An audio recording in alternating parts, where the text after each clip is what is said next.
Hola amigos, bienvenidos, soy César Sánchez Torrealba, esta es una edición más de Al Final del Día por Neo TV, la nueva televisión. Vamos a empezar directamente con lo que es el epígrafe del programa de esta semana. Dice así: yo he visto a prostitutas y tú a feligresas. Esta interesante frase es adjudicada al genio del diseño de la moda italiana, el señor Gianni Versace. ¿Y quién se le adjudicó? Pues nada menos que otro también de los grandes de la moda internacional, el recientemente fallecido señor Giorgio Armani, ¿no? Esto en alusión a la supuesta diferencia del enfoque que tenían de la moda ambos diseñadores, ¿no?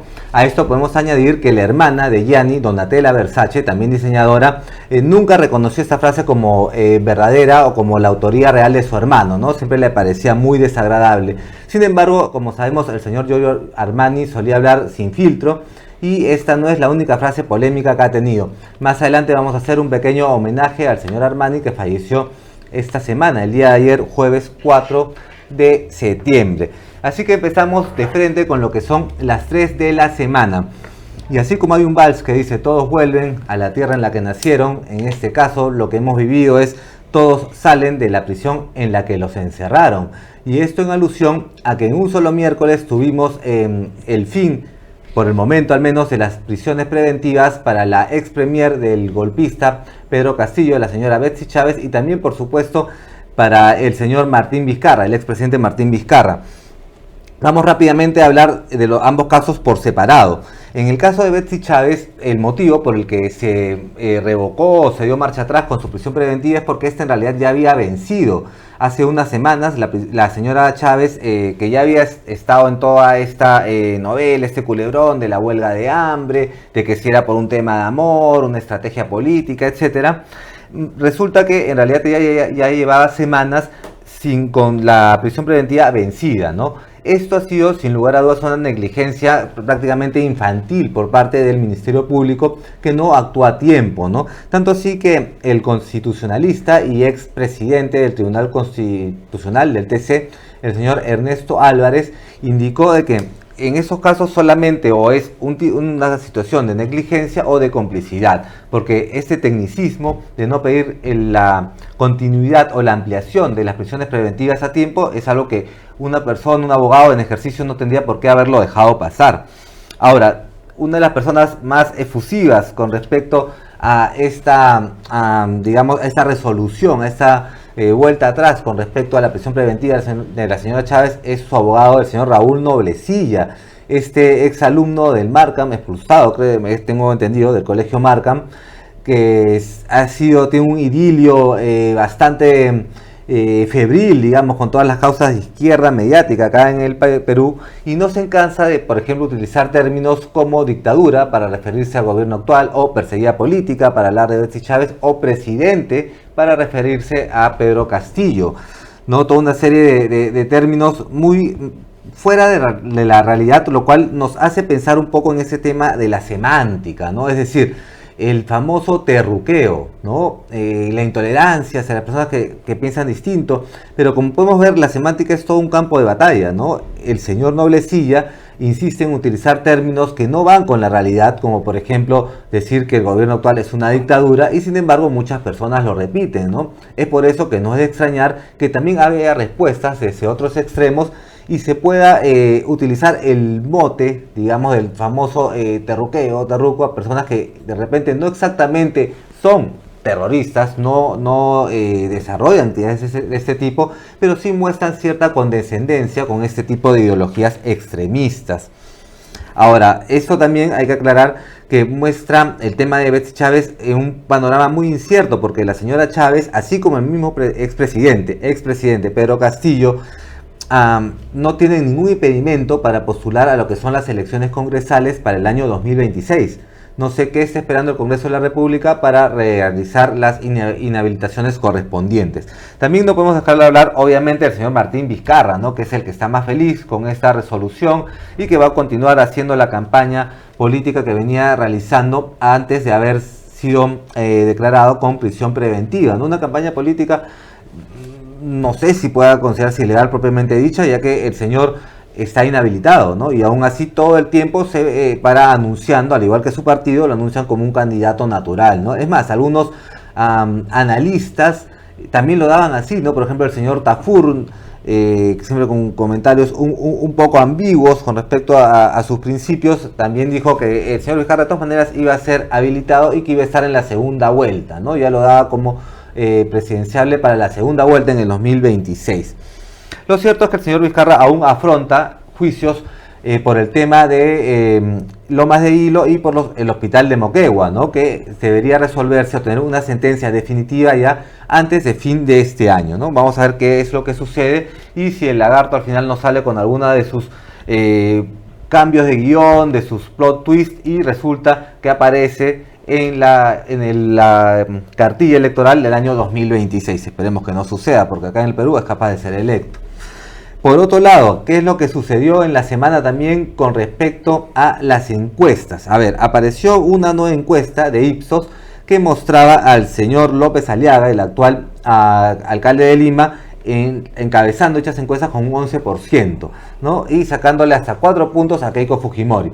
Por supuesto que una encuesta a estas alturas del año no es más que una anécdota, no sirve de absolutamente nada, y el cambio que pueda tener puede ser completamente radical para lo que son el proceso electoral en abril de 2026. Sin embargo, y aunque yo me hice de alguna manera el compromiso, la promesa de tratar de guardar la mayor distancia con respecto a esta campaña política, a los candidatos en concreto, no me gusta caer en el activismo jamás de ningún extremo, de ningún lado, pero cuando tienes a ciertos grupos de poder, a ciertos lobbies que se juntan para todos declararle la guerra a una persona, como en este caso al señor López Aliaga, entonces uno dice, bueno, si todas estas personas están en contra de él, es porque algo bueno tendrá que estar haciendo, ¿no? Este odio, esta cargamontón no puede ser gratuito. Ahora, ¿a qué grupos nos referimos, no? Son 3 poderes y creo que el primero es el más elemental, el más claro de todos, que es el sector caviar, ¿no? Encabezado por la simpática Rosa María Palacios, el señor Marcos Cifuentes, César Hildebrand, Juliana Oxenford,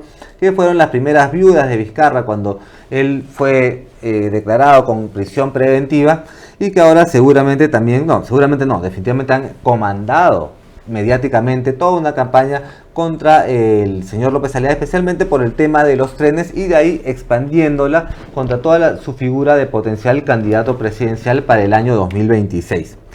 El segundo grupo es aún más interesante, que viene a ser lo que es la derecha mercantilista, que más de una vez ha tenido, digamos, ha metido en la cama, por así decirlo, con lo que es el poder mediático caviar, ¿no? Recordemos las marchas de contra Merino, por ejemplo, en el año 2020, ¿no? Qué mejor ejemplo de cuando la derecha mercantilista se metió en el mismo bando que la izquierda caviar. Pero vamos a ver si nos ayuda, por favor, señor director, con el video. Aquí me parece ahora el representante de esa derecha mercantilista que también se suma al cargamontón contra López Aliaga.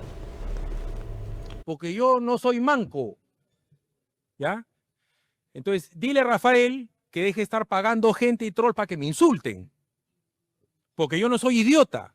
Porque si yo hablo, se le acaba la candidatura. No lo va a querer ni Oviedo. Pero como yo sí soy un hombre de verdad y sí guardo los códigos, ¿no es cierto? Yo le puedo dejar de decir en su cara, si lo hubieran traído acá como lo querían traer, yo te aseguro que le da un ataque cardíaco y que se va llorando. A mí me están atacando.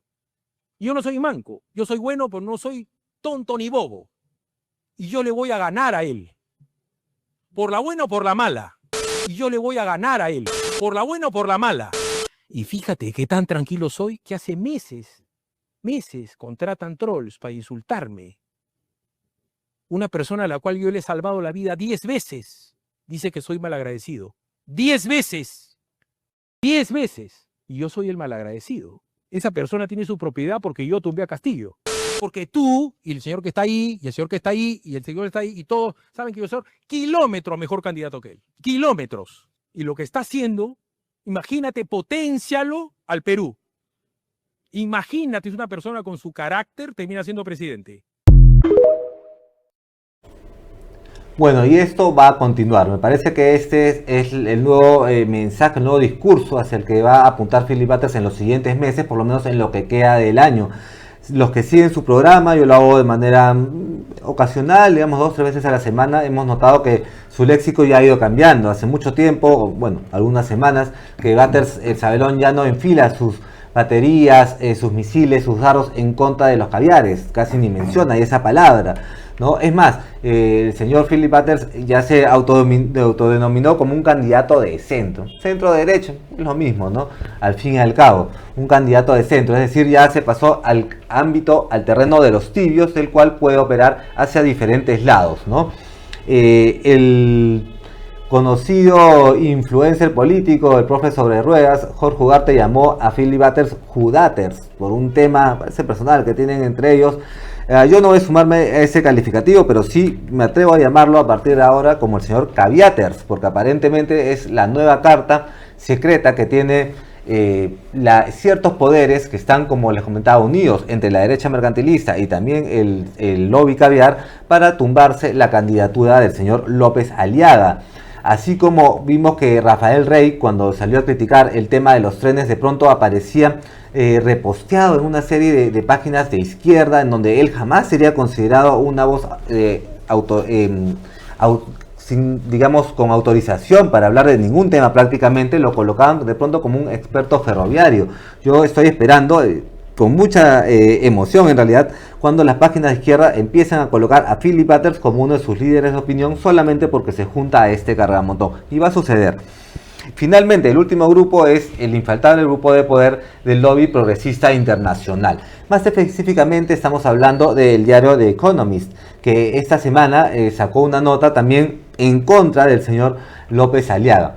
Yo me enteré de esta nota, como probablemente muchos lo hayan hecho, a través del programa de Marcos y Fuentes de La Encerrona, donde él dijo, trató de demostrar, ¿no?, que, digamos, lo terrible de la figura de López Aliaga como candidato, potencial candidato presidencial, sacando un artículo de The Economist y señalando que The Economist era un diario de derechas, ¿no?, y que por ende no había ningún tipo de sesgo político. Sin embargo, recordamos que The Economist es un diario que alababa la gestión de Susana Villarán, la colocaba como una especie de figura revolucionaria en la municipalidad de Lima. Entonces no sé qué tan de derecha sea este diario para que lo consideren así, ¿no? Esto siempre me hace acordar también que la izquierda suele considerar en realidad como la derecha pensante, porque así lo llaman ellos, ¿no? Así como tienen su DBA, también para la izquierda existe una derecha pensante.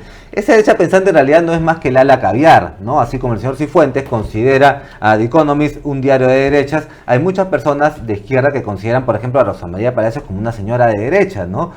Únicamente porque, bueno, tiene ciertos, tal vez, filias con el libre mercado, por ahí se le ha asociado con intereses relacionados a las mineras, etcétera, pero no es una señora de derechas, ¿no? Entonces, toda persona que defiende el libre mercado, pero que coincide o comparte casi todas las causas de la izquierda habidas y por haber, más allá del tema económico, son consideradas para los caviares como la derecha pensante. Así que, muy importante para poder reconocer a esos personajes de cara a lo que se viene en el año 2026. Y bueno, para cerrar las 3 de la semana, antes de pasar con el entrevistado del día de hoy, un tema importante también, social y cultural del mundo, la muerte del diseñador Giorgio Armani. Él falleció el día jueves 4 de septiembre del año 2026. Él a los 91 años en su residencia en Milano, rodeado de sus seres queridos. Él padecía de lo que era una enfermedad pulmonar por la que había estado internado en un hospital, durante una clínica, durante algunas semanas. Se recuperó, fue dado de alta, sin embargo, lamentablemente su salud ya estaba bastante diezmada y esto generó que haya tenido una descompensación que finalmente se tradujo en su partida. El señor Armani, a pesar de la edad que tenía toda una agenda ya acordada para lo que era este mes que se venía, este mes presente de septiembre, en el cual se celebraban los 50 años de su conocida marca de ropa, de la marca Armani, el Emporio Armani. Es interesante también destacar que Emporio Armani, a diferencia de otras conocidas marcas de diseño, de diseñadores, como por ejemplo Ralph Lauren, como Calvin Klein, Lagerfeld o incluso el mismo Tommy Hilfiger son marcas que hace muchos años ya se han vendido a corporaciones internacionales. Sin embargo, Giorgio Armani jamás quiso vender su marca a ningún tipo de conglomerado, a ningún tipo de corporación, para poder él seguir teniendo el control total de lo que es el diseño, la personalidad y sus estilos de moda. Armani creció no rodeado de lujos ni de glamour. Él en realidad crece en la época del fascismo italiano, entre lo que viene a ser la pre y la posguerra en Europa, en una familia de clase media baja, ¿no? Él conocía lo que era pasar hambre, pasar necesidades. Es por eso que cuando es mayor de edad decide estudiar una carrera, digamos, lucrativa como era la medicina. Sin embargo, la abandona a los 3 años de facultad y empieza a trabajar en un almacén de ropas. Es ahí donde conoce a quien fue su pareja, el arquitecto Sergio Galliotti, con quien se convierte en su socio y lo anima a crear la marca Armani en el año 1975. Galliotti fallece en el año 85 y Armani obviamente continúa con esta marca que consigue lo que es la fama internacional gracias a una película. Giorgio Armani viste a Richard Gere en la película Gigoló Americano del año 1981 y expresa todo lo que viene a ser la personalidad de su diseño, considerado como un estilo desestructurado y bastante minimalista, ¿no? Es decir, creaba trajes que no tenían esa rigidez en lo que son las solapas o por ejemplo los hombros, ¿no? Y daban mayor flexibilidad a las personas que lo utilizaban, ¿no? Esto se conoció también como lujo discreto. La gran mayoría de los diseñadores de alta moda en realidad no diseñan, digámoslo así, para los millonarios, sino para un público aspiracional, para esa clase media alta que quiere verse reflejada como en las portadas de las grandes revistas, ¿no? Es así que Armani logra crear una gran fortuna, un gran imperio, a pesar de ser una persona, dentro de todo, para su estilo de vida, para su celebridad que tenía, relativamente sencilla. Él tenía otra pareja al momento de fallecer que se llamaba el señor de Leo del Orco, ¿no? Él estuvo acompañándolo también en las últimas décadas de su vida. Y el señor Armani con su marca no solamente desarrolló un estilo de vestir, sino también todo lo que es una línea de accesorios, lo que son perfumes, lo que es decoración para el hogar, incluso restaurantes y hoteles diseñados por el mismo Giorgio Armani. Para terminar y dar obviamente, como siempre nos gusta acá, la cuota polémica respecto a este personaje, a pesar de él obviamente ser una persona que nunca ocultó su homosexualidad, que nunca tuvo problema en incluso hablar de ella, nunca se vio, digamos, él representado por las causas de género, por los movimientos LGTB, ni nada por el estilo. Es más, él tiene una frase muy interesante del año 2015, que la voy a leer a continuación, cuando se le preguntaba también sobre todo este tema de la famosa identidad, ¿no? O los enfoques de género. Y dijo lo siguiente: un homosexual es un hombre 100%, no necesita vestir de forma homosexual. Un hombre tiene que ser hombre. Cuando la homosexualidad se convierte en un mecanismo de exhibición, eso no tiene nada que ver conmigo. Grandes palabras del señor Giorgio Armani, que en paz descanse. A continuación vamos a hacer entonces una breve pausa y regresamos con el señor Humberto Pérez Frey, que ya se encuentra acá para la entrevista de hoy. Quédate con nosotros, esto es Al Final del Día.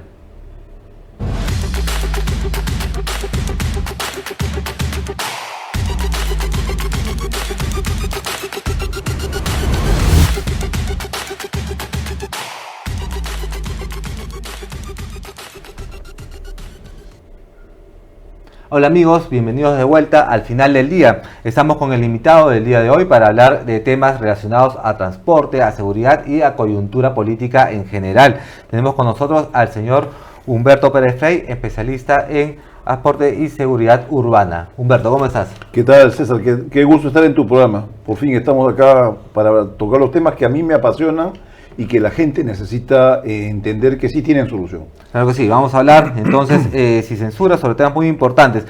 Primero, ya que estamos hablando de transporte, tengo que hacerte de todas maneras esta pregunta.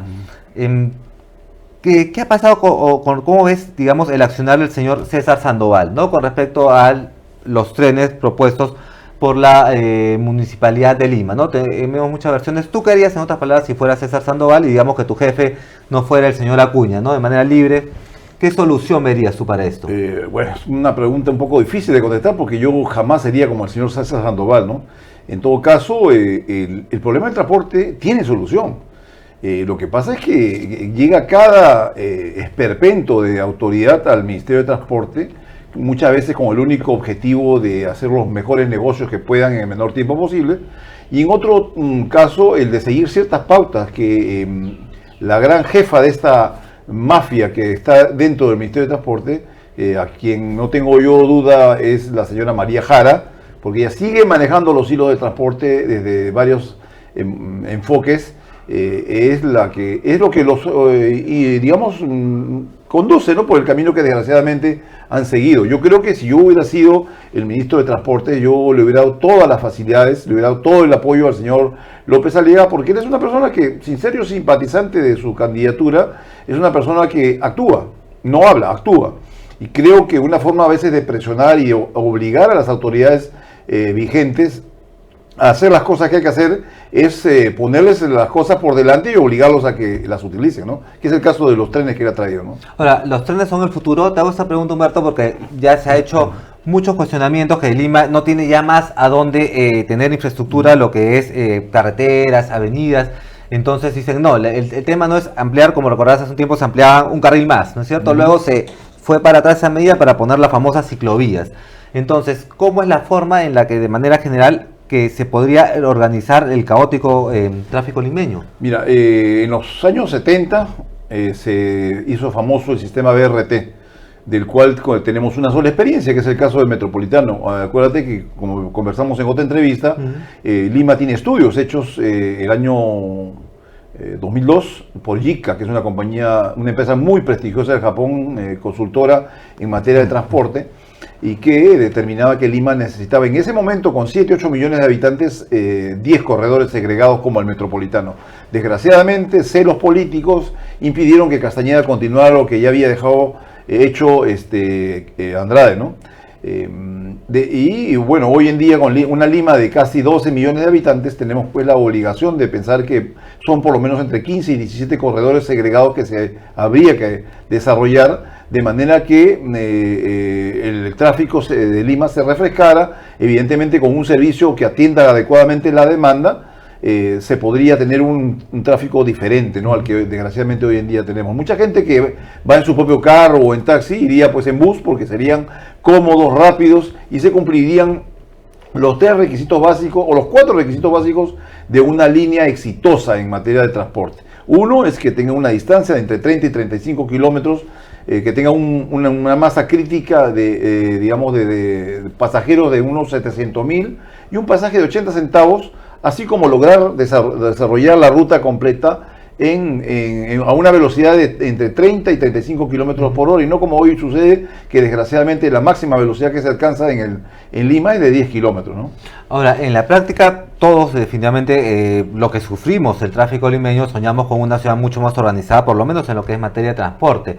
Sin embargo, tenemos que, digamos, el peruano, el limeño, qué sé yo, es muy ecléctico en cuanto a sus percepciones. Entonces, por ejemplo, planteo lo siguiente. El transporte informal finalmente es una gran economía, lo queramos o no, ¿no? Desde las combis, también los taxis colectivos, por ejemplo, las minivans, etcétera.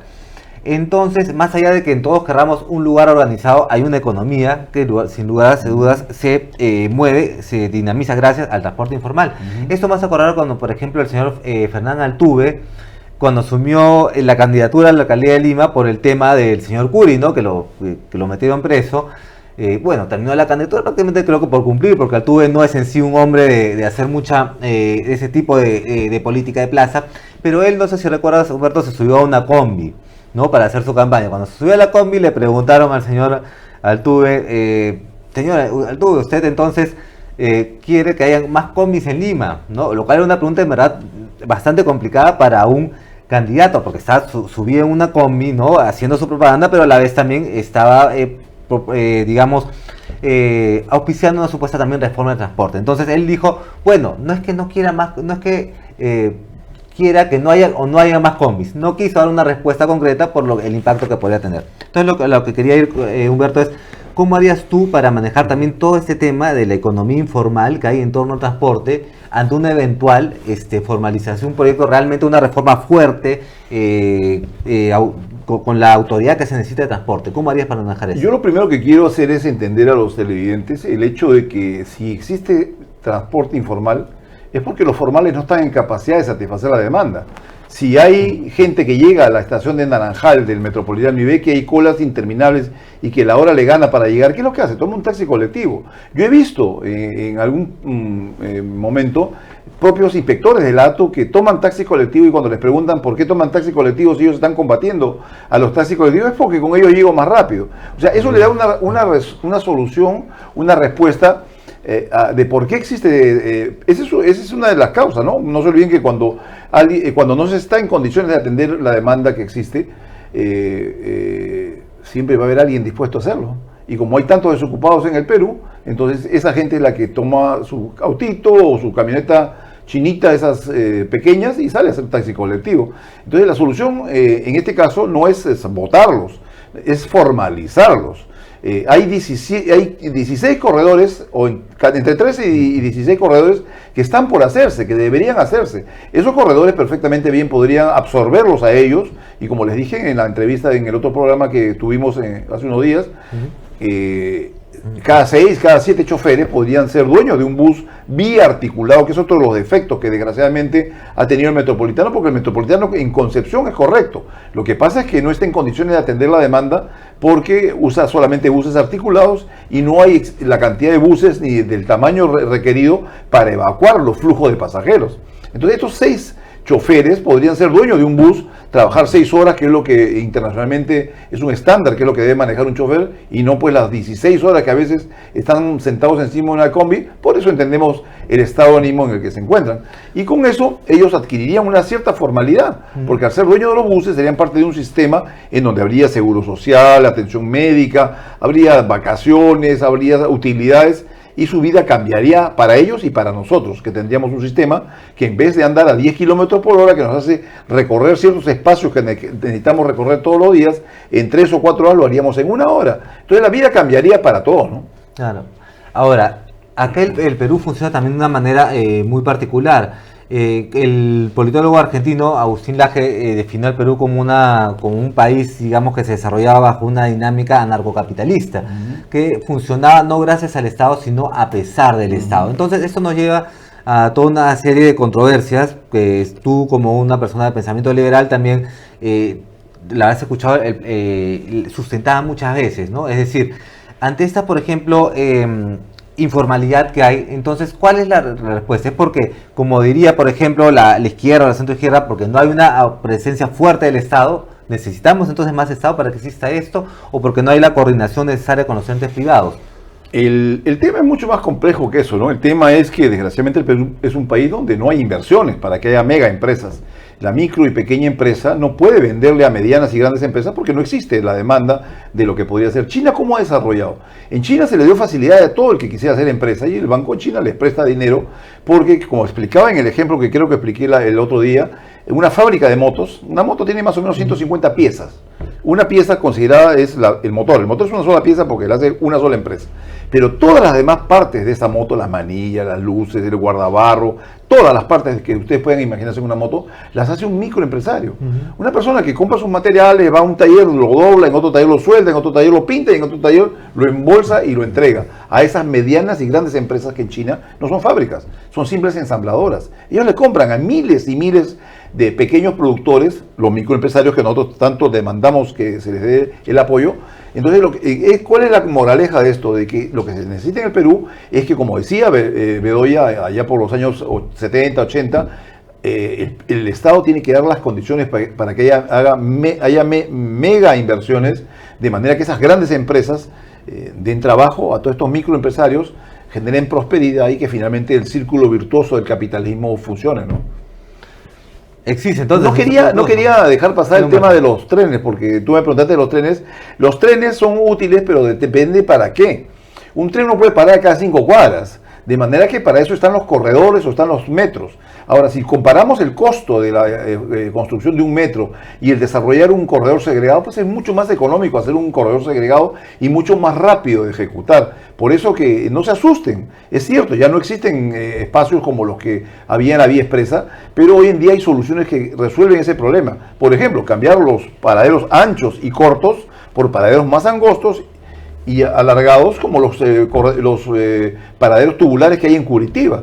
Curitiba tienen 2,50 metros, 3 metros de ancho como máximo y se resuelve ese problema con corredores en donde los buses circulen por la izquierda y tenemos el ejemplo del Metropolitano para que no se me vayan a perder en la idea, porque ahí está el ejemplo, ese es el ejemplo.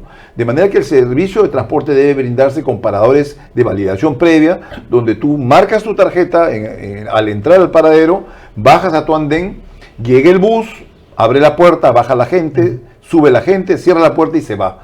Eso mejora los tiempos de espera y evidentemente por tener un corredor segregado donde no tiene que estarse cruzando con todo el mundo como los corredores complementarios que se paran hasta mentando la madre con los taxis colectivos, finalmente los tiempos de viaje se reducirían.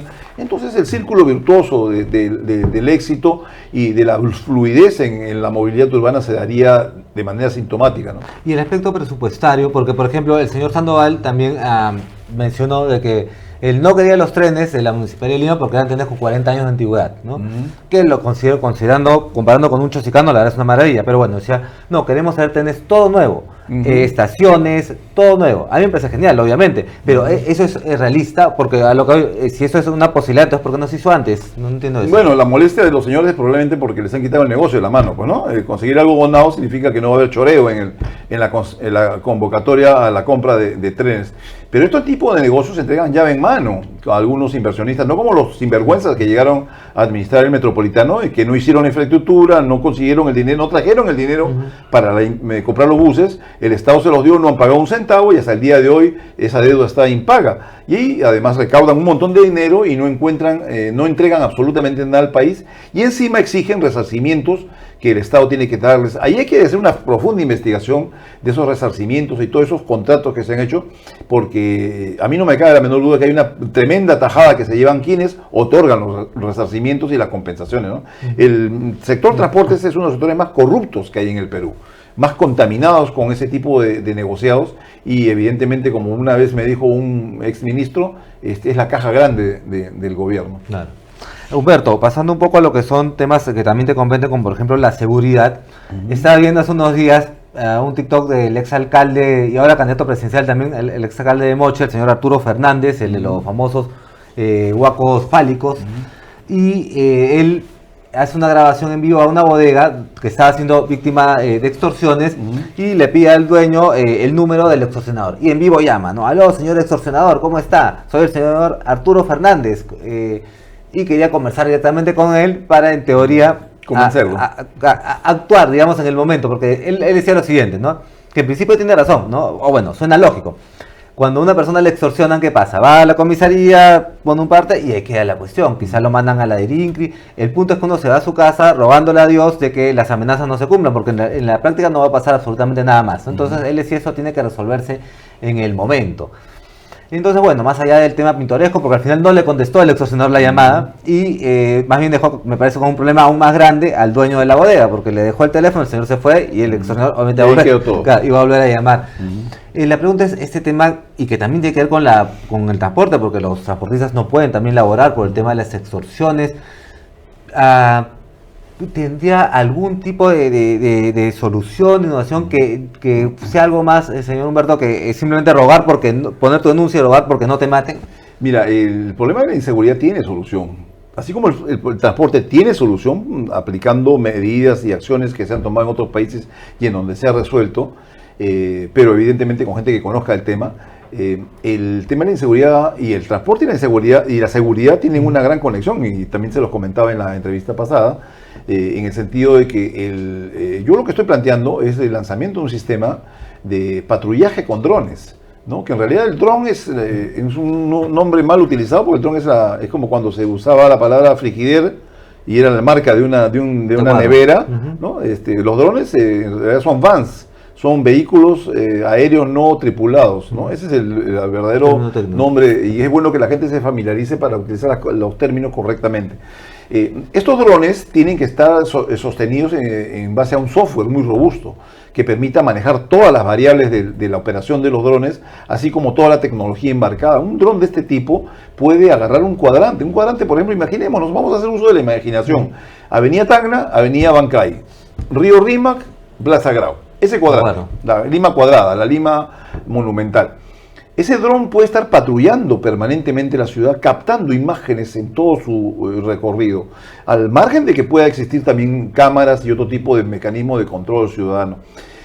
Y esa información que va captando puede permitir, desde el momento que se comete un hecho punible, por ejemplo, podrían tener sensores los drones de impactos de bala, o sensores ante un hecho violento, como sucede en Israel. En Israel, tú, por ejemplo, dejas un bulto, y te alejas más de 6 metros del bulto y automáticamente las cámaras que están integradas te mandan un operativo con un montón de gente que te interviene hasta que ven si el bulto es una bomba o puede ser un olvido tuyo. En el caso de los drones, el dron puede reaccionar a este tipo de situaciones no usuales, atípicas, sospechosas, y reaccionar no solamente grabando desde ese momento hasta la intervención del delincuente, sino grabando hacia atrás. O sea, de dónde salió, qué recorrido tuvo, dónde paró para que le entregaran el arma, porque eso sucede siempre, ¿no? El arma no sale con el arma de su casa, alguien se le entrega, recibe instrucciones, de manera que a la hora de reconstruir toda esa línea de tiempo, desde que sale hasta que comete el delito y es intervenido, se puede hacer tomas gráficas de todo eso y tener el expediente del atestado policial en el acto. Inmediatamente terminado esta recopilación de información, enviarlo automáticamente a la fiscalía correspondiente y darle un plazo al fiscal para que resuelva. Porque esa es la mejor manera de, por ejemplo, actuar en flagrancia, ¿no? Se le encuentra desde que sale, comete el delito y está atrapado y inmediatamente se le deposita, evidentemente, en centros penitenciarios que tendrán que construirse de altísima seguridad, como los que ha hecho Bukele, y no es menospreciar lo que yo estoy diciendo, el referirme a él, porque es un ejemplo que creo que hay que aprovechar eficientemente.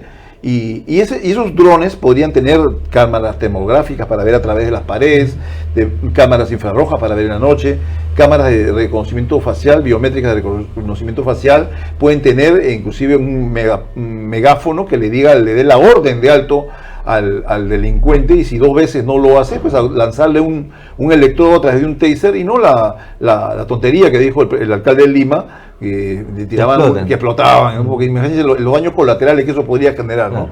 Pero eso es por jugar al teléfono malogrado, como les dije, porque eso se lo había dicho yo a algunos funcionarios de la gestión a López Aliaga, y posiblemente por ganarse avemarías ajenas no llevaron a la fuente de la información, sino ellos trataron de a su manera explicar el tema, y finalmente salió ese mamarracho de hablar del dron que explotaba, ¿no? Hay muchas cosas que se pueden hacer, inclusive cuando te hablaba de que el transporte y la seguridad pueden estar hermanados, es porque dentro de los propios microbuses puede haber cámaras biométricas de reconocimiento facial que permitan, por ejemplo, que si un delincuente sube en Miraflores, en el Metropolitano, por ejemplo, por decir un medio, en San Isidro es intervenido por la policía, ¿no? Porque ya se le dio aviso a la policía que está viajando en el bus una persona con requisitoria. O cuando las bases de datos proporcionen la información de personas que, a pesar de no tener antecedentes ni requisitorias, hayan participado en hechos punibles, como la información que te digo yo, grabaría el dron en todos los hechos delictivos que se cometen en Lima. Hay muchas formas de resolver las cosas, desgraciadamente. Todas estas iniciativas se manejan desde el punto de vista crematístico, mercantilista, y lo único que buscan es traer al amiguito que fabrica drones, al otro que hace los softwares, y finalmente salen los mamarrachos que finalmente generan la desilusión de la gente ante sus autoridades. ¿Y cuál viene a ser el impacto de lo que vienen a hacer los convenios internacionales, el factor ONGs, etcétera? Porque muchas veces ha mencionado como una explicación válida, pero también como una excusa, ¿no? Es decir, no, que tenemos esto, no podemos combatir la inseguridad porque tenemos ciertos convenios, no podemos aplicar esto. Lo que quiero decir entonces es, se puede hacer una reforma en materia de seguridad, pero manteniendo los convenios internacionales en los que estamos, ¿o no es posible? ¿Te refieres a la Comisión Interamericana? Ajá. Al tema de derechos humanos. Yo siempre he dicho una cosa: derechos humanos para los humanos derechos. Los que no son correctos, los miserables que violan niños, les causan la muerte, a los extorsionadores, a los sicarios, a los asesinos seriales, a los políticos corruptos, inclusive a los terroristas, esa gente no debe merecer ningún tipo de derecho humano. La gente debe de recibir lo que da a la sociedad. Entonces no podemos tener, desgraciadamente, este tipo de peligros y daños que sufre la sociedad y quedarnos, pues, o sea, todas las normas para ellos. ¿Y para nosotros qué? ¿A nosotros quién nos defiende cuando un delincuente, un miserable de estos sale a la calle a dañar a la sociedad, a nuestros hijos, ¿no? De manera que yo creo que, como yo te decía en la previa, para mí, si hay que salirse de los organismos internacionales, pues habrá que salirse. El Perú tiene que tener la soberanía suficiente como para resolver sus problemas, como te decía también, aplicar soluciones atípicas en situaciones atípicas, ¿no? Y lo que son, por ejemplo, el cambio de tipificaciones, ¿no? En un momento se habló de llamar terrorismo urbano. Ahora el Congreso me parece que ha cambiado la figura a criminalidad sostenida o sistemática. Algo por el estilo con el fin de ampliar, digamos, las penas. Pero eso funciona, por ejemplo, estado de emergencia, ampliación de penas, endurecimiento de penas. La situación del delito en el Perú ya no merece estados de emergencia. Lo que merece la situación del Perú en este momento es un estado de sitio, un estado de excepción, ¿no? Y que las autoridades tengan toda la disposición y la posibilidad de salir a ubicar, neutralizar y, si es necesario, eliminar a los delincuentes. Eso es lo que se tiene que hacer. No podemos seguir con palabritas ante una situación como esta, porque, como les dije, estamos perdiendo el Perú. Y lo vamos a perder. ¿Las Fuerzas Armadas deberían participar? No, yo creo que las Fuerzas Armadas deben ser elementos de apoyo en casos excepcionales, pero a la policía se le tiene que dar, digamos, la garantía de que ellos hacen su trabajo, detienen al delincuente y que no lo suelte la Fiscalía. Claro. Por eso que se requiere digamos, una reestructuración integral tanto de las fuerzas policiales como de la judicatura, que desgraciadamente se han convertido en cómplices del delito, ¿no? O que no termine también perseguido el policía, ¿no? Como suele suceder. Un policía, por ejemplo, utiliza su arma de reglamento, después se le enjuicia, se le empapela durante años en juicios interminables. Eso sin considerar también la amenaza misma que sufre por los propios familiares, cómplices de los delincuentes, ¿no? El Ejecutivo, yo siempre lo digo en mi programa, quien asuma el Ejecutivo el año 2026 va a tener que tener los huevos que hay que tener. O sea, va a tener que tener la decisión, el coraje de afrontar lo que venga, porque te vuelvo a repetir, o actuamos con fuerza contra el delito, ¿no? Estos miserables, estos desgraciados no merecen ningún tipo de contemplación, o perdemos el país. Para mí será menos traumático, porque yo ya tengo 65 años, pero ¿qué hay de ustedes, los jóvenes? ¿Qué hay de mis hijos, de mis nietos, o de los hijos y los nietos de nuestros televidentes que están escuchando estas palabras mías, ¿no? ¿Y en 2026 cree que la campaña se va a manchar de sangre también? ¿Va a ser una campaña violenta? Bueno, va a mancharse de sangre en la medida que haya alguien que les pise los callos al delito. Yo creo que el caso de Villavicencio en Ecuador, el caso de Donald Trump en los Estados Unidos, el caso de Bolsonaro en Brasil, ¿no? Y por ahí me estoy olvidando de alguien más. Colombia.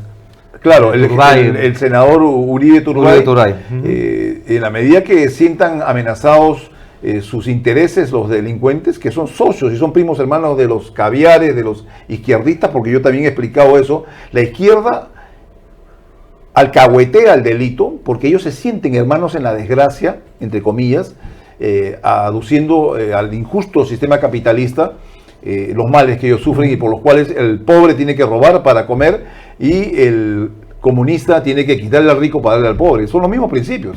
De manera que, como también expliqué en algún momento, tanto Sendero como los rojos caviares son estadios distintos de una misma enfermedad. Moquillito, dolor de garganta, congestión nasal, dolor de la faringe, bronquitis, neumonía, muerte. Pero son estadios distintos de una misma enfermedad. No nos olvidemos que la Comisión de la Verdad, integrada principalmente por Caviares, fue la que convirtió a los terroristas en unos angelitos que eran víctimas y a los policías y militares en los verdugos de ellos, ¿no? Los terroristas de Estado. Porque ellos son mentirosos genéticos. O sea, no son idiotas que parecen mentirosos, sino son mentirosos que se hacen los idiotas. Ahí lo hemos visto a Maduro. Maduro no es ningún idiota, es un mentiroso que se hace el idiota, ¿no? Claro, y tú has vivido en Venezuela, ¿verdad? Así es. Varios años. Entonces quería, ya que tocaste un poco el tema, quería tener también a colación, ¿cuánto tiempo le das a Maduro? Ahora bajo esta situación, ¿no? Bajo este sitio, digamos, en el que se encuentra. Yo hice un planteamiento hace más o menos un año, cuando entrevistaba a los... el 9 de enero estuve en la manifestación de la colonia venezolana frente a la Embajada de Venezuela, porque el 10 se supone que el señor... ya no me acuerdo su nombre, que ganó las elecciones en Venezuela, tenía que asumir, y yo dije que desgraciadamente la única forma de sacar a los izquierdistas del poder es con las patas por delante. Así que yo creo que Maduro no se va a entregar porque él sabe lo que se le espera. Maduro a lo mejor sigue la misma suerte de Allende en Chile, a lo mejor es entregado por su propia gente, porque hasta yo me animaría por 50 millones de dólares, hasta yo lo entrego. Pero yo creo que el final de Maduro no va a ser tan de mañana o pasado, va a tomar sus días. Y yo propuse en algún momento, cuando, como te comento, entrevistaba a estos jóvenes dirigentes de la oposición venezolana, que en América Latina se formaran cuadrillas, batallones de venezolanos que quieran ir a pelear, a recuperar su democracia, porque lo mejor sería que ellos mismos recuperen la democracia, entrenarlos, prepararlos, ponerlos en las fronteras, lo cual es difícil ahora porque Colombia es un país afín con el gobierno de Maduro, Lula es un gobierno afín, aunque sí digan que lo cuestionan con Maduro, pero sí sería interesante, por ejemplo, a través de Guyana, que es un país que está siendo amenazado por Maduro de ser intervenido, claro. y según él recuperarlo como parte de Venezuela, ¿no? Y hacer una acción militar, que los propios venezolanos, apoyados logísticamente por los Estados Unidos, recuperen su país. Esto suena un poco romántico, parece una campaña de independencia al revés, ¿no? Porque la campaña del siglo XIX vino del norte al sur y devolverla del sur al norte, pero yo creo que es la gran forma de darle legitimidad a esta recuperación de la democracia en Venezuela, porque serían los propios venezolanos, con su propio esfuerzo, con su propia sangre, las que recuperarían, quienes recuperarían la democracia, y no lo que podría finalmente terminar siendo como o catalogado como una grosera intervención imperialista de los Estados Unidos. Claro. ¿Y escuchó las declaraciones de Roberto Quiabra con respecto a Velasco? Penoso. Claro, quería preguntarle también. Penoso. Cuando hace esas comparaciones, bueno, esas lecturas buenas. Quiso corregir después, ¿ah? Quiso corregir. ¿Posteriormente? No, en la misma entrevista con Acuña, porque dijo que él lo que había hecho es un análisis. Pero catalogar a Velasco como el hombre que fue el muro de contención del comunismo, no joda, pues. Curioso. O sea, ¿no? A mí, verdaderamente, mi paisano, porque él es chalaco como yo, se me cayó completamente. Yo he venido tratando de entrevistarlo hace mucho tiempo, hoy menos que nunca seguramente va a querer darme una entrevista, pero y no quiero dejar de hacer un cherry de mi programa La Guillotina, claro. Por Nacional TV Perú. Yo entrevisto a muchos candidatos, pero se me ha caído, y es más, yo he sido capaz de escribirle a algunos líderes del PPC y decirles que ahora, si sigue así, los va a terminar de hundir, finalmente, ¿no? Porque no se puede llamar a un héroe a un tipo que arruinó al Perú. El Perú es un país que en los años 50, 60 se proyectaba como una gran posibilidad, y desgraciadamente esta estupidez, si tú me haces escoger pues, entre Velasco y Pinochet, pues yo prefiero 1000 veces a Pinochet, ¿no? Así haya habido los muertos que hubo, porque por último los muertos que hubo, como siempre la izquierda los trata de justificar, fue gente que tomó las armas. El MIR en Chile, en la época de Allende, patrullaba las calles de Chile como si fueran las Fuerzas Armadas. O sea, Chile estaba a un paso de convertirse en una Cuba, en otra Cuba. Y Pinochet lo que hizo fue salvarle el trasero a los chilenos, como lo hizo Fujimori en su momento. Yo nunca he sido fujimorista, pero lo hizo Fujimori cuando combatió a Sendero y lo venció militarmente. Y de acá de cara al 2026, o sea, ya, por ejemplo, ¿no? Ya que tenemos a un candidato como Roberto Quiabra, que aparte representa a Unidad Nacional, al PPC, como lo mencionaste, por ende, uno puede asociar a los candidatos de derecha. Sin embargo, vemos esa derecha que es un poco tibia. Entonces, a ti que te gusta hablar de manera frontal, Humberto, ¿quiénes son los candidatos que sí reconoces en el espectro de la derecha acá en el Perú para el 2026? Para mí, claramente la derecha. Para mí, bueno, derecha, bueno, el problema es que cuando tú niegas a tu madre, ¿no? Y muchos de ellos ahora resulta que son de centro. Todos son de centro. Todos son de centro, ¿no? Yo creo que una de las cosas que ha recuperado el liberalismo en el Perú es que han comenzado muchos liberales a autodenominarse de derecha, como yo.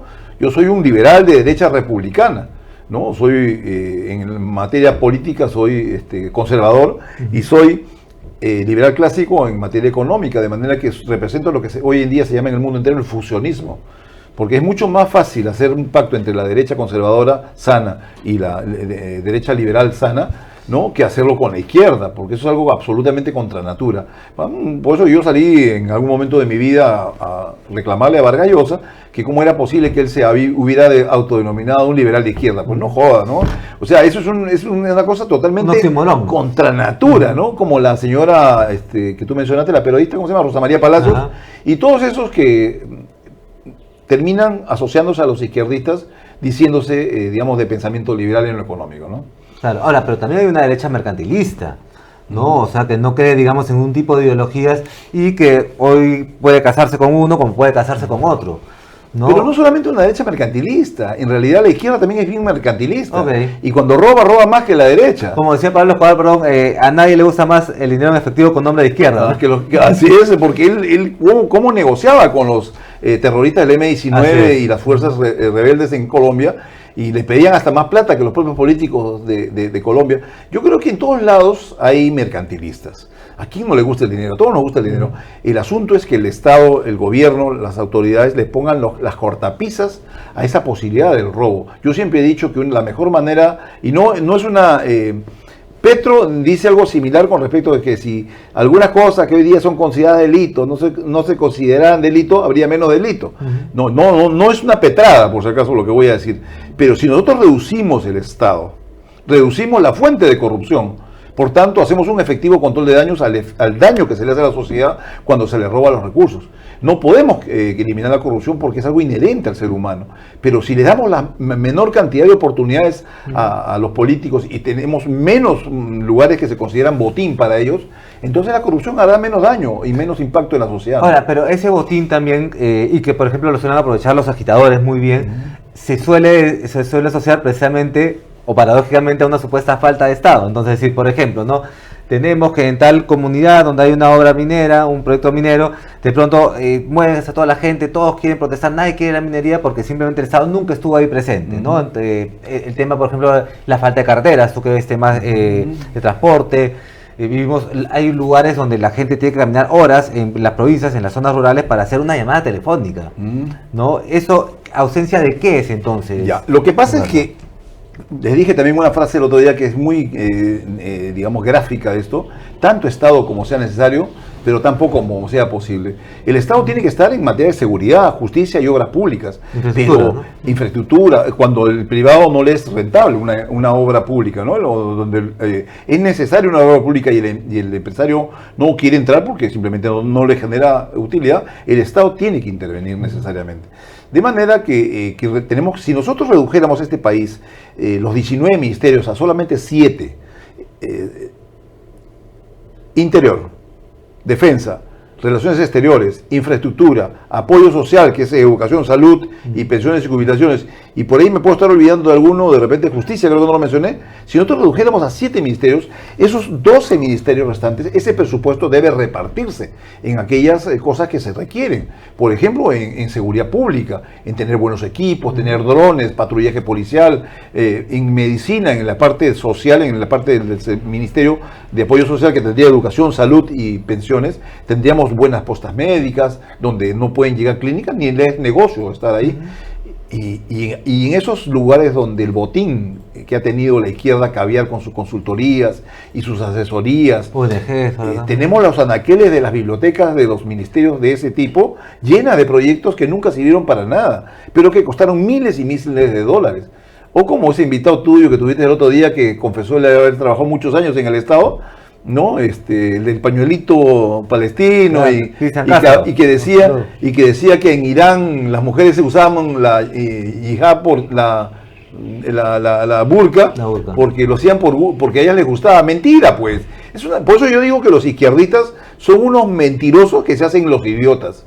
Porque Irán, cuando él hablaba de Irán, me parecía que estaba hablando, yo tengo 65 años, del Irán del Shah, Reza Pahlavi, de la dinastía Pahlavi, donde las mujeres andaban libres, estudiaban en las universidades, y no como ha pasado en el retorno de los talibanes a Afganistán, o como sucede en el estúpido régimen teocrático de Irán, ¿no? Con respecto a ese tema, ¿tú crees que obviamente estás familiarizado con ese término de la famosa batalla cultural, ¿cierto? Y ahí también quiero entrar un poco a hacer esa comparación muy rápidamente sobre Occidente y Oriente. ¿Existe esa batalla cultural para empezar?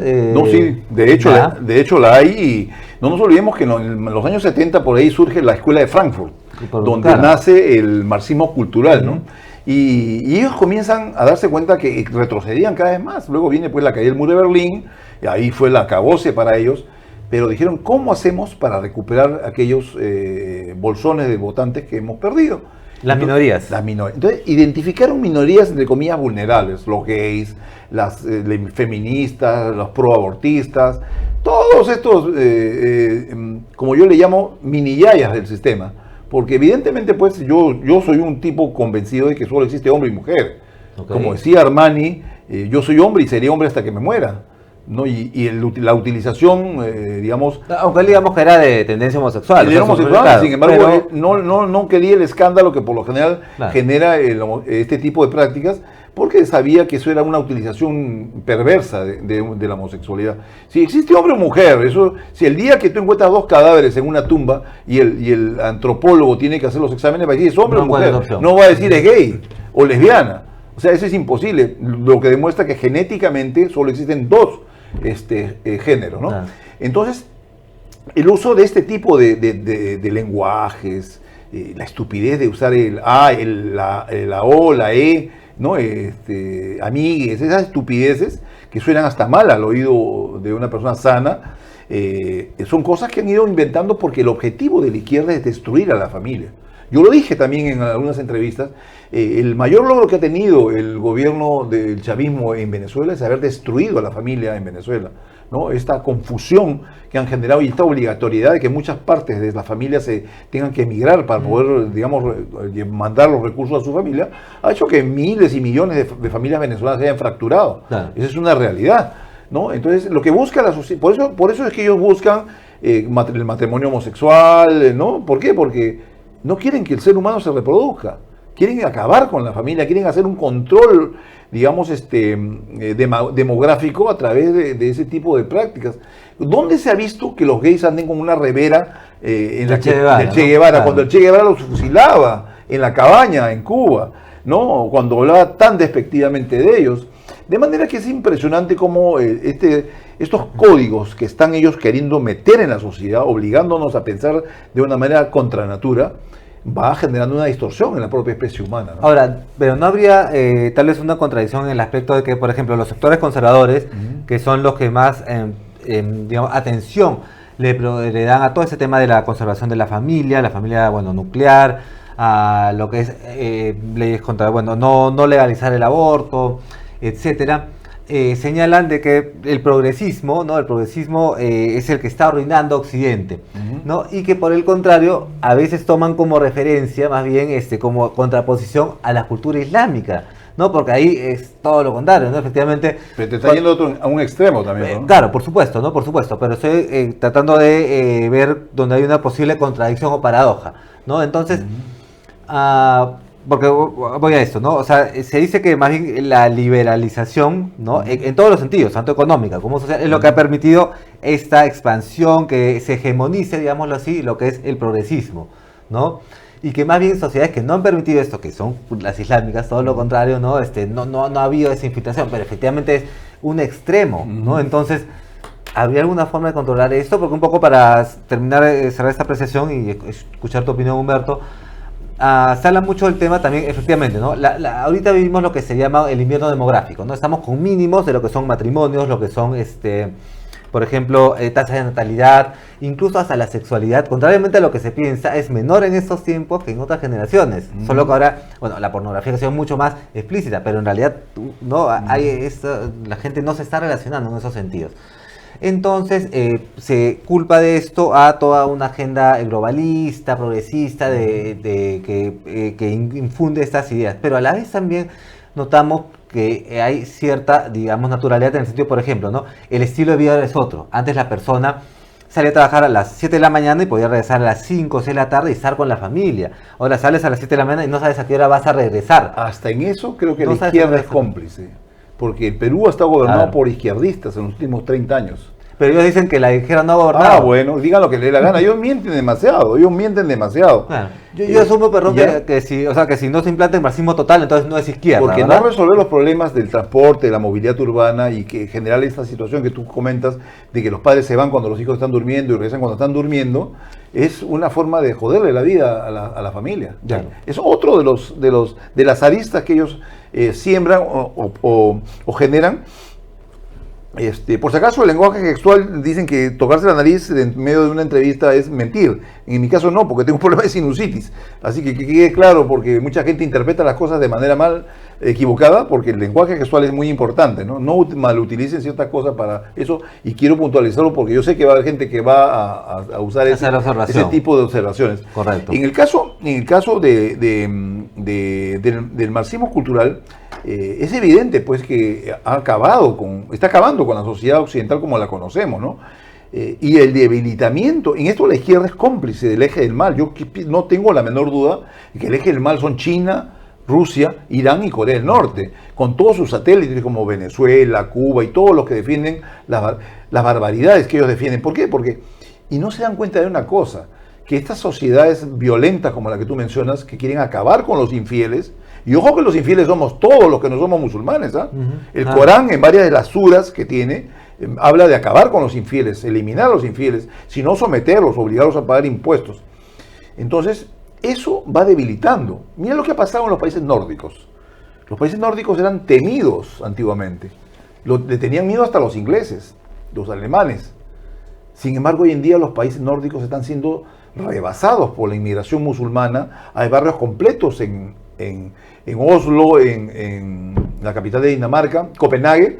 En Estambul, ¿no?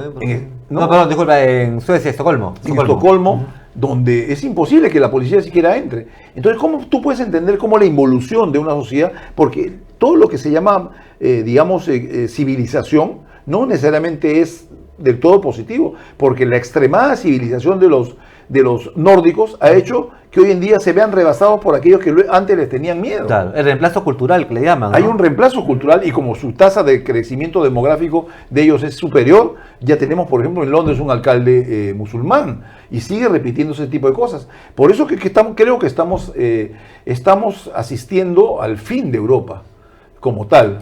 Ya ahora se llamará pues Eurisquistán, Eurasia, algo por el estilo, o Eurislam, pero Europa como tal, y en esto están contribuyendo mucho los izquierdistas. Mira lo que está pasando en España con Sánchez, ¿no? Claro. Un miserable que está destruyendo la sociedad española, también una sociedad que fue conquistadora, ¿no? Los ingleses, los españoles eran potencia conquistadora, grandes imperios, abriéndole el camino a estos imperios del eje del mal, que están buscando también que hay que recuperar su pasado imperial. Putin en Rusia, Xi Jinping en China, y todos estos Irán con el imperio persa, ¿no? Entonces, podríamos estar asistiendo a los comienzos del fin. Yo creo que este autor japonés, Kiyosaki, fue atemporal en sus apreciaciones. Yo creo que es ahora cuando se está comenzando a dar el comienzo del fin de las sociedades occidentales tal y como las conocemos, y es por eso que es importante conservar a Israel en el Medio Oriente, que es el único país democrático que existe en esa región. Porque cae Israel, cae Europa inmediatamente. Como un dominó, ¿no? Y lo que está sucediendo, por ejemplo, en Estados Unidos, para ir terminando con Donald Trump, por ejemplo, yo que he seguido también la campaña de Trump desde el año 2016 en adelante, todo lo que es el concepto MAGA, Make America Great Again, entendemos que dentro de lo que toda esa campaña contra la inmigración ilegal o informal, como queramos llamarla, hay por supuesto todo un fondo de batalla cultural, ¿no? O sea, lo que tenemos ¿no? Tratar de evitar justamente ese reemplazo cultural. Make America Great Again era volver, digamos, a la familia americana tradicional, la que tú veías en los afiches de los años 50, ¿no? Todos sentados frente a la televisión, la mayoría una familia nuclear, heterosexual, blanca, ¿no? Que era parte de la sociedad norteamericana, ¿no? Entonces ahora hay, dentro de esta campaña de intimidación, definitivamente hay mucho de eso, ¿no? Que claro, eso no se suele hablar en los grandes medios, simplemente se queda con el titular de que quieren votar al migrante y punto, ¿no? Pero lo que voy es, ¿qué futuro le auguras? Porque yo comparto en muchos aspectos también el hecho de querer defender las tradiciones y los valores de tu país, ¿no? Incluso a costa de daños posiblemente colaterales. Pero al mismo tiempo también la sociedad americana ha sido una sociedad que se basaba también en el libre mercado, con todo lo que eso abre. Entonces, ¿no sería a la vez ir contra su propia naturaleza, una suerte de paradoja? O sea, está bien, está defendiendo su identidad, yo lo entiendo así, pero a la vez también, para eso tendrías que cortar ciertos aspectos del libre mercado, ¿no? O sea, ¿qué va a pasar? Pero el libre mercado, los liberales defendemos la libertad de tránsito de capitales, personas y bienes, ¿no? Pero un momentito, pues yo puedo ser muy buena gente, un tipo muy sociable, como nos pasó a muchos peruanos cuando con mucha acogida recibimos a los venezolanos, ¿no? Correcto. Les abrimos las puertas de nuestras casas y mira lo que pasó. Entonces yo puedo ser muy buena gente, puedo hacer una fiesta y de repente por ahí me llegan unos invitados que no estaban en la lista, ¿no? Yo hice una fiesta para 50 y me vienen 200 y quieren encima comer lo que les da la gana, bailar lo que les da la gana y chuparse tu licor también. Oye, un momentito, les digo hasta aquí nomás. Y si se ponen violentos, yo tengo todo el derecho a ser violento también. Es el de legítimo, digamos, de derecho a la legítima defensa de lo que está haciendo Estados Unidos. Estados Unidos está lleno de inmigrantes que son unos miserables. Las maras salvatruchas, las mafias haitianas, las mafias dominicanas. O sea, un momentito, ¿y yo no voy a tener el derecho a botarlos de mi casa? Entonces, yo en ese sentido yo estoy totalmente de acuerdo en estas cosas que está haciendo el gobierno norteamericano, porque así como nosotros buscamos que se vayan los venezolanos malos de acá del Perú, ellos están buscando que se vayan todos los latinoamericanos malos.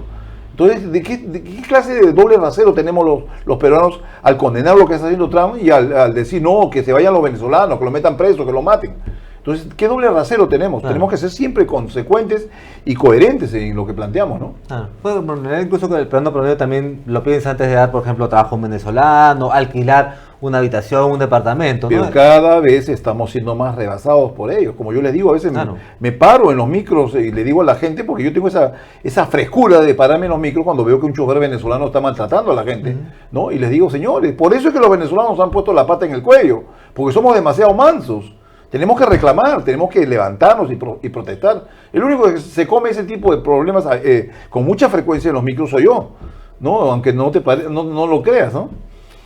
Así que no podemos tener un doble rasero. Lo que pedimos para nosotros, tenemos que ser capaces de aceptarlo de los demás.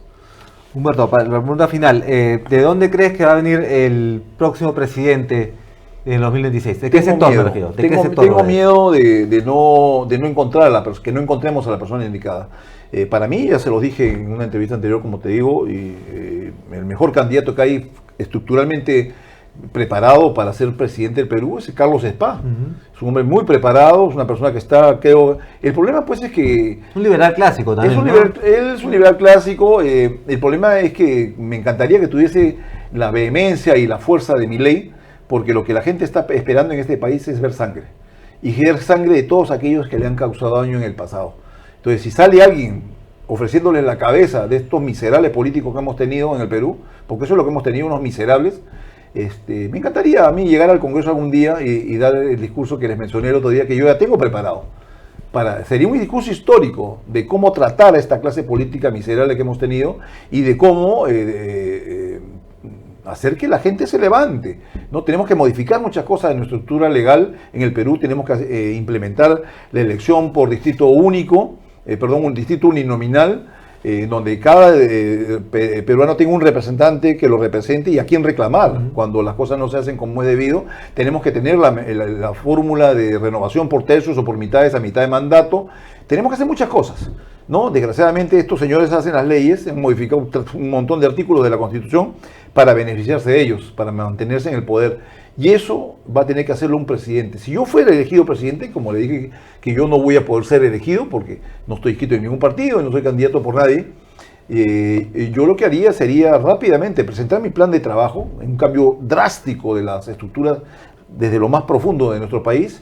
Y si en 2 oportunidades el Congreso no me da la confianza, cierro el Congreso y convoco elecciones, ¿no? Yo creo que la gente se solidarizaría con la persona que tome esa decisión, que con valentía sea capaz de cerrar el Congreso si es necesario y se gobierne pues con una mayoría absoluta, que es lo que una persona bien entendida, bien, digamos, intencionada, debe gobernar el Perú. De lo contrario, seguiremos dando botes hasta que finalmente nos den el puntillazo final y caigamos al abismo del cual nos hemos salvado por un pelo con Castillo. Claro, siempre hemos estado al borde. Humberto, muchas gracias por tu presencia. Para los que quieran seguirte en La Guillotina... Bueno, me pueden entrar al Facebook. Bueno, yo estoy en Nacional TV Perú, que es el canal que me ha acogido. Nacional TV Perú, el del circulito azul, porque hay un litigio legal con otro que tiene un circulito rojo. De manera que entren al circulito azul, Nacional TV Perú por Facebook. Y bueno, en el YouTube hay algunas entrevistas mías sobre el tema de transporte que creo que serían muy didácticas para que la gente sepa que sí se puede salir del drama en el que vivimos. Hay soluciones, tanto para el transporte como para el tema de la inseguridad. Lo que falta pues son ideas y no ideotas como con las que se levantan muchos políticos por la mañana y creen que con eso van a resolver las cosas. Y sobre todo muchas... ponerle los huevos necesarios a las decisiones que uno tome para acabar con los poderes fácticos que desgraciadamente tienen sometido a nuestro país, ¿no? Humberto, muchas gracias, gracias por tu a ti. presencia. Eso fue todo en el día de hoy. Al final del día los vemos la próxima semana y ya lo saben, esto es Neo TV, quédate con nosotros. La nueva televisión.